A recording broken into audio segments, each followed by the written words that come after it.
어느 부부 집사가 아들 앞에서 부부 싸움을 했습니다. 그날은 좀 더 격해져 가지고 서로를 향해서 연과 놈이라는 말까지 쓰면서 서로 싸웠습니다. 그러자 아이는 부부싸움이 끝난 후에 연과 놈의 뜻이 무엇인지 궁금해서 부모에게 물어봤습니다. 당황한 부모는 그래, 연은 숙녀라는 뜻이고 놈은 신사라는 뜻이라고 그렇게 얼버무리고 말았습니다. 며칠 후에 시골에서 할머니가 찾아왔습니다. 그러자 아들이 할머니한테 고자질을 합니다. 우리 아빠 엄마가 서로 부부싸움을 했다. 그러자 할머니가 하는 말이 지랄들 하고 있네, 그렇게 이야기를 합니다. 그래서 아들이 할머니한테 이야기합니다. 지랄이라는 말이 무슨 말입니까? 그러자 할머니도 당황스러워가지고 그거는 기도하자는 그런 뜻이다, 그렇게 얼버무렸다고 합니다. 근데 며칠 후에 이 아들이 교회를 갔는데 마침 또 그날 교회학교 선생님이 이 아들한테 대표 기도하라고 기도를 시켰답니다. 그러자 아들이 하는 말, 연놈 여러분, 우리 다 같이 지랄합시다, 그렇게 이야기를 했다고 합니다. 오늘 본문을 보면 위대한 사도 바울이 로마 교회 성도들을 향해서 한 가지 간절한 기도를 부탁을 합니다. 지금 바울은 급한 마음을 가지고 지금 로마 교인들에게 기도를 부탁합니다. 거기에 그 급한 마음이 두 가지가 담겨져 있습니다. 30절에 보니까 너희를 권하노니, 권한다라고 하는 이 말은 권면한다는 뜻인데 이건 군대 용어입니다. 명령을 내릴 때 쓰는 말입니다. 그래서 긴급하게 구조를 요청할 때 사용하는 말입니다. 그러므로 지금 바울이 기도를 부탁하는 것은 한가운 어떤 한가하게 인사치레로 부탁하는 게 아니라 긴급한 가운데 긴급하게 명령하듯이 부탁하는 것입니다. 또 하나 보니까 30절에 너희 기도에 나와 힘을 같이 하여, 여기에 힘을 같이 한다는 말은 전쟁터에서 적군을 맞아서 물러서거나 흩어지지 않고 같이 싸워나간다고 하는 그런 의미를 담고 있습니다. 그러니까 이 본문은 기도를 하되 그냥 기도하는 둥 마는 둥 하지 말고 죽을 힘을 다해서 기도해달라고 하는 바울의 간절한 요청이 이 속에 담겨져 있습니다. 우리가 이론적으로는 많이 알고 있죠. 기도란 뭐냐? 하나님을 대면하여 더불어 나누는 대화다, 이렇게 말을 합니다. 우리가 사람과 대화할 때도 대충대충 건성건성 대화를 하면 그것도 신뢰죠. 또 상대방에 대한 모욕입니다. 하물며 하나님과 대화를 나누는데 우리가 그런 자세로 한다고 하면 그거는 기도를 우습게 여기는 것뿐만 아니라 하나님을 모욕하는 것입니다. 마태복음 18장 19절에서 예수님은 말씀하십니다. 진실로 다시 너희에게 이르노니 너희 중에 두 사람이 땅에서 합심하여 무엇이든지 구하면 하늘에 계신 내 아버지께서 그들을 위하여 이루게 하시리라. 특별히 합심해서 드리는 기도가 얼마나 능력 있는지를 말해주는 말씀입니다. 그러니 여러분, 기도는 싸움과 같습니다. 사느냐 죽느냐는 그 전쟁터에서 죽을 힘을 다하여 싸우듯이 기도를 해야 된다는 이야기입니다.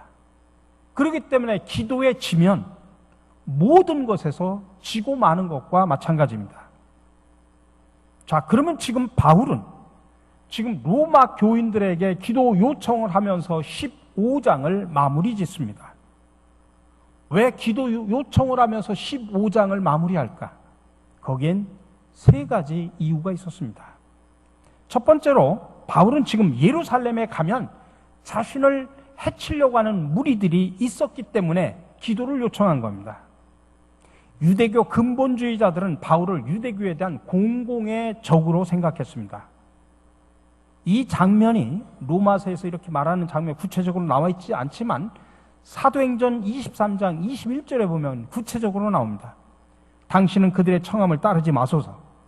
그들 중에서 바울을 죽이기 전에는 먹지도 않고 마시지도 않기로 맹세한 자 40여 명이 그를 죽이려고 숨어서 지금 다 준비하고 당신의 허락만 기다리나이다. 지금 높은 사람에게 청원을 하는 겁니다. 지금 유대의 기독교인들 가운데는 바울을 죽이기 전에는 먹지도 않고 마시지도 않겠다고 그렇게 똘똘 뭉쳐있는 결사대가 40여 명이나 있다. 그리고 그들이 지금 바울을 죽이려고 숨어서 다 준비를 하고 있다. 지금 유대인들의 입장에서는 유대교를 파괴하는 바울을 결코 살려둘 수가 없습니다. 그래서 오늘 바울은 31절에서 로마 교인들한테 기도 요청하기를 나로 유대에서 순종하지 아니하는 자들로부터 건짐을 받게 해달라고 기도 요청을 하고 있습니다. 여러분, 우리가 예수를 잘 믿는 것, 하나님의 일을 행하는 것, 선교하는 것에는 이와 같이 목숨을 걸고 행하는 싸움입니다. 바울은 지금 목숨을 걸고 예루살렘에 가는 겁니다. 나타나기만 하면 너를 죽여버리겠다고 생각하는 40명들이 지금 똘똘 뭉쳐있는 그곳을 향하여 가고 있습니다. 그러니 바울을 위해 기도하는 사람도 생명을 걸고 기도해달라고 지금 명령하고 부탁하는 것입니다. 지금 한 사람은 생명을 걸고 기도를 부탁하는데 또 다른 한 사람은 기도를 하는 둥 마는 둥 한다고 하면 우리가 어찌 믿음 안에서 한 형제요 자매라고 말할 수 있겠습니까? 여러분, 기도란 생명을 걸고 하는 것입니다. 그러기에 기도를 쉴 수가 없습니다. 기도를 쉰다고 하는 것은 숨을 멈추는 겁니다. 숨을 멈춘 사람은 살면 얼마나 더 살겠습니까?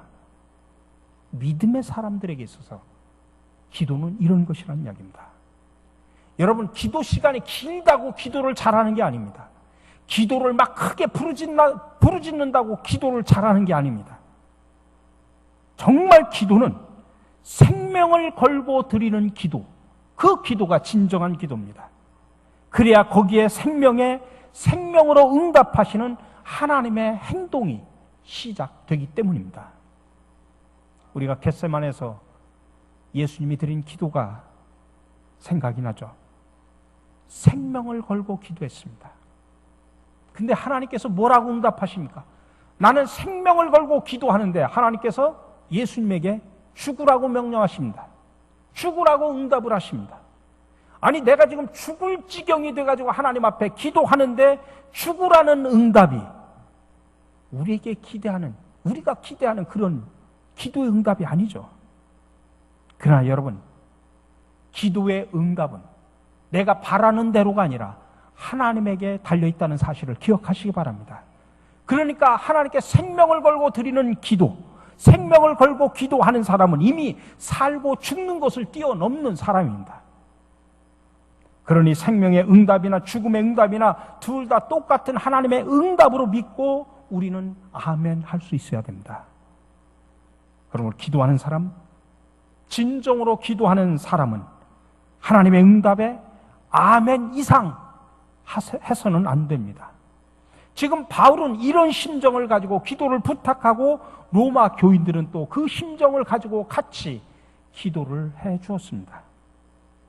두 번째는 지금 가지고 가는 이방 교인들의 헌금을 예루살렘에 있는 유대교 교인들이 기쁘게 받아주기를 위해서 기도해달라고 부탁을 합니다. 지금 예루살렘 교회가 모교회인데 예루살렘 교회가 상당히 어려움을 겪고 있습니다. 그래서 지금 이 각 곳에 흩어져 있는 교회들, 이방 교회들, 요즘 말로 표현하면 개척 교회들이 자기들도 힘들지만은 예루살렘 모교회가 어렵다고 하니까 자기들이 힘을 다해서 헌금을 했습니다. 그 모은 헌금을 가지고 지금 바울은 예루살렘 모교회로 가고 있는 겁니다. 지금 이방 교인들이 그것도 큰 교회, 대형 교회, 부자들의 교회가 아닌 개척교회 교인들이 애써 모은 헌금을 가지고 가고 있지만 바울 한편 마음속에는 염려되는 부분이 있었습니다. 왜냐하면 그때 당시 유대인들 중에는 이방인들이 주는 돈이나 도움을 받으면 민족의 반역자라고 생각을 해서 몰아붙이는 사람들이 있었기 때문입니다. 그래서 분명히 갖고 가도 이방인들이 드린 헌금이야? 그러면 거절할 수도 있었기 때문입니다. 굳이 그렇게 하지 않다고 할지라도 유대인으로서 자존심을 부리는 경우도 있습니다. 왜냐하면 예루살렘 교인들은 자신들이 믿음의 원조라는 것에 대한 대단한 자부심을 가지고 있었습니다. 그렇기 때문에 자기들이 아무리 어려워도 우리가 어떻게 개척교인들, 교인들이 주는 도움을 받을 수 있느냐? 그래서 받지 않겠다고 고집을 부릴 그런 사람들도 있을 겁니다. 다시 말하면 예루살렘 교인들은 아직도 이방 교인들을 그리스도 안에서 한 형제요 자매라고 그렇게 받아들일 수 있는 그릇이 안 돼 있었다는 이야기입니다.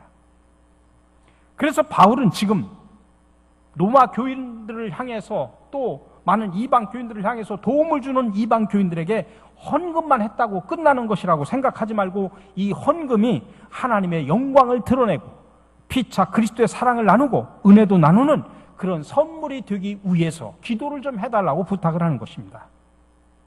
지금 당장 바울은 자신의 안전 문제도 문제지만은 예루살렘 교인들이 받을 그 신앙의 상처가 걱정이 되었고 그로 인해서 교회가 분열되고 싸움이 일어날까 걱정이 되었던 것입니다.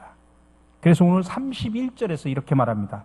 예루살렘에 대하여 내가 섬기는 일을 성도들이 받을 만하게 될 수 있도록 기도해달라고 요청을 하고 있는 겁니다. 저와 여러분들이 세상에 살아가면서 가끔 좋은 일을 하고도 욕을 먹을 때가 있습니다. 잘 해주고도 오해받을 때가 있습니다. 아니 부탁한 대로 해줬는데도 오히려 비난을 받을 때가 있습니다. 그리고 엉뚱하게 반대를 위한 반대자들의 소리를 듣기도 합니다. 그럴 경우 정말 인간적으로 서운하기도 하고 인간적으로 화가 나서 에이 때려치다 그만두자 그렇게 말하는 것이 보통 사람들의 반응인데 이 사도 바울의 심정을 갖고 있는 우리 성도들은 그렇게 할 수는 없지 않습니까? 그런 가운데서라도 우리는 기도하는 가운데 내가 미처 알지 못했던 상대방의 마음도 헤아려보고 서로 풀어나가려고 하는 그런 자세가 우리에게 필요한 것입니다. 마지막으로 하나님의 뜻에 따라 예루살렘에 가서 모든 일을 잘 마치고 기쁘게 다시 로마로 돌아와가지고 너희들과 만나서 쉴 수 있게 해달라고 기도를 부탁을 합니다. 오늘 32절의 말씀입니다. 나로 하나님의 뜻을 따라 기쁨으로 너희에게 나가 너희와 함께 편히 쉬게 하라. 아마 이 기도는 바울의 인간적인 소박한 모습을 담고 있습니다. 바울이 로마에 가서 쉬기를 원하는 그 심정은 제가 지난주에도 말씀드렸듯이 당시의 땅끝이라고 생각하는 서바나, 스페인, 오늘날의 스페인에 가서 복음을 증거하는 그 준비 기간 또 그것을 위한 쉼을 말했었죠, 여러분들에게. 내가 몸이 늙었으니까 평안히 지내게 해달라고 그렇게 요청하는 게 아닙니다. 지금까지 내가 할 일을 참 많이 했으니 나보고 쉬도록 도와달라 그렇게 말하는 것도 아닙니다. 사실 바울은 나중에 결국엔 죄수의 몸으로 로마에 가게 됩니다. 여러분, 우리가 살아가면서 열심히 일하는 것도 중요하지만 쉬는 것도 참 중요합니다. 우리가 일할 때는 정말 최선을 다해서 일하고 쉴 때는 편안하게 쉬어야 됩니다. 제가 우리 교인들을 바라볼 때마다 참 가슴이 참 애립니다. 얼마나 많이 열심히 세상에서 일을 하는지 모릅니다. 가정의 일, 부모와 자식으로서의 일, 회사 일, 또 사업의 일, 거기다가 우리 교인들은 또 교회 일까지 쉬지 않고 열심히 일을 합니다. 아마 교인들은 주 5일 근무가 아니라 주 7일 근무하는 것 같습니다. 아마 주일에 더 많은 봉사와 사역을 하는 교인들도 있습니다. 그런 여러분들은 쉴 때 쉴 만한 자격이 충분합니다. 오늘날 현대인의 그 정신적이고 육체적인 질병의 대다수가 쉬지 않는 데서 생기는 거라고 말하죠. 그러니 여러분, 일을 많이 한 여러분들은 쉴 자격이 충분히 있습니다. 오늘 바울은 앞날의 그 선교의 비전을 완성하기 위해서 지금 로마 교인들에게 기도를 부탁하고 명령하는 것입니다. 이 늙은 사도에게 가장 기쁜 선물이 무엇겠습니까? 로마에 가서 잘 먹고 잘 쉬는 것이 아닙니다. 가장 기쁜 선물이 필요한 것은 땅끝까지 복음을 전하기 위해서입니다. 그래서 지금 기도를 부탁하는 것입니다. 내가 잘 쉬기를 위해서 기도를 부탁하고 그렇게 하는 것이 아니라 내가 사명을 잘 감당하도록, 내가 로마에 가서 잠깐 쉬면서 나중에 스페인에 가서 복음을 증거하기 위해서 준비 기간으로 쉬면서 사명을 감당하기 위해서 나를 좀 위해서 기도를 해달라고 부탁을 합니다. 우리도 살아가다 보면 우리 믿음 생활에 위기도 많고 방해도 많고 유혹도 많고 시험도 많습니다. 근데 여러분들 기도 없이 그 모든 것을 이기고 살 수 있겠습니까? 절대 그럴 수 없죠. 근데 때때로 교인들은 기도를 가볍게 생각하거나 형식적으로 생각하거나 심지어는 기도가 무엇인지도 알려고 하지 않고 기도라는 것은 연약한 자, 힘없는 자, 뭔가 간절히 원하는 사람들이 하는 거라고 그렇게 폄하하기도 합니다. 여러분, 그러나 기도는 오늘 바울 사도와 마찬가지로 우리 성도들에게도 서로 간에 주고받을 수 있는 최선의 선물이요, 기쁨의 산물입니다. 그리고 기도는 싸움이고 거기서 이겨야 우리는 모든 것을 이길 수 있습니다. 프랑스와 스페인의 국경 사이에 있는 피레네 산맥에 작은 기도원이 하나 있었습니다. 근데 그 기도원에 가서 기도하는 사람은 병이 낫는다는 소문이 있었습니다. 2차 세계대전에 참전을 했다가 다리 하나를 잃어버린 상위 군인이 지금 그 험하고 높은 산길을 따라서 이 기도원에 찾아 올라갔습니다. 근데 그 산 밑에 있는 동네를 지나갈 때 동네 사람들이 그 군인을 바라보고 뒤에서 자기들끼리 수군거리는 겁니다. 야, 저 사람 봐. 저 기도원에 가서 기도한다고 하나님께서 없어진 저 다리 한 짝을 붙여주시겠어? 하면서 자기들끼리 수군거리는 겁니다. 그 소리를 들은 상해 군인이 돌아서서 동네 사람들에게 이렇게 말을 했다고 합니다.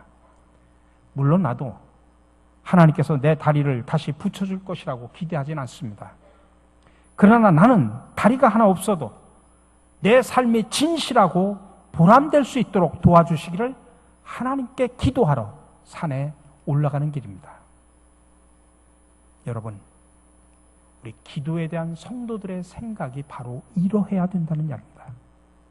우리는 기도만 하면 천편일률적으로 기적 같은 응답을 구하는 것이 오늘날 많은 그리스도인들의 모습입니다. 그러나 여러분, 상해 군인처럼 다리 하나 없어도 믿음으로 살아갈 수 있도록 기도하는 것, 누가 감히 비울 수 있을 수 있겠습니까? 그러니 바로 이 상해 군인들의 이 군인의 기도야말로 하나님께서 우리에게 원하는 기도입니다. 정말 우리가 드리는 기도가 저 바리새인들이 드리는 외식하는 사람들과 다르기를 원한다고 하면 기도 드리는 우리의 자세부터 바꿔야 됩니다. 우리 사랑하는 성도 여러분, 기도는 우리의 생명이요, 삶의 기쁨이요, 하나님의 선물입니다. 그러니 기도가 없다면 무슨 재미로 여러분들 예수 믿고 살겠습니까? 기도가 있기 때문에 기쁠 때도 기도하고 슬플 때도 기도하는 겁니다. 기도가 있기 때문에 우리는 잘 될 때도 기도하고 잘 안 풀릴 때도 기도하는 것입니다. 기도하는 이런 기쁨, 이런 믿음의 선물을 우리가 서로 나누는 우리 교회가 되기를 간절히 바랍니다. 서로 나누는 이런 기도가 많은 교회일수록 아름다우신 주님의 마음을 닮아가게 되는 것입니다. 오늘 바울이 로마 교인들에게 기도를 부탁하는 이유가 바로 여기에 있습니다. 기도는 우리 믿음의 사람들이 할 수 있는 최고의 행동이요, 최고의 선물입니다. 그래서 바울은 로마 교인들에게 그런 기도의 선물을 받기를 지금 간청하고 있는 겁니다. 여러분, 기도는 누가 하느냐에 따라서 응답이 달라지는 게 아닙니다. 어떻게, 어떤 태도로 기도하는 것이 중요할 뿐입니다. 세상에서 제 아무리 위대한 능력을 갖고 있는 목사라고 할지라도 건성으로 기도하면 아무런 은혜와 능력이 나타나지 않습니다. 그러나 아무런 보잘것도 없는 사람이라고 할지라도 생명을 건 진정한 기도를 한다고 하면 거기에 하나님의 은혜와 능력이 나타남을 믿으시기 바랍니다. 우리 교회 성도들이 이런 기도의 선물들을 서로 많이 나누기를 바랍니다. 그런 믿음의 실천을 아낌없이 행함으로 인해서 하나님께 영광을 돌리는 우리 참 좋은 신갈 장로교회 공동체가 되기를 간절히 축원합니다. 참 좋으신 하나님, 주님께서 허락해 주신 믿음의 공동체에서 살아가는 우리가 서로를 위해 주고받을 수 있는 가장 좋은 선물인 바로 기도인 줄로 믿습니다. 기도는 우리 모든 상황 속에서 우리 성도들이 마땅히 해야 할 일이며, 이로써 하나님과의 관계, 성도들 간의 관계가 더 아름답게 빚어질 수 있는 통로임을 고백합니다. 주님, 우리의 삶이 일평생 기도의 삶이 되게 인도하여 주시옵소서. 모든 일에 감사와 기쁨이 넘치는 삶이 되도록 도와주시옵소서. 끊임없이 우리와 친밀한 교제를 나누시기를 원하시는 예수 그리스도 이름으로 기도드립니다. 아멘.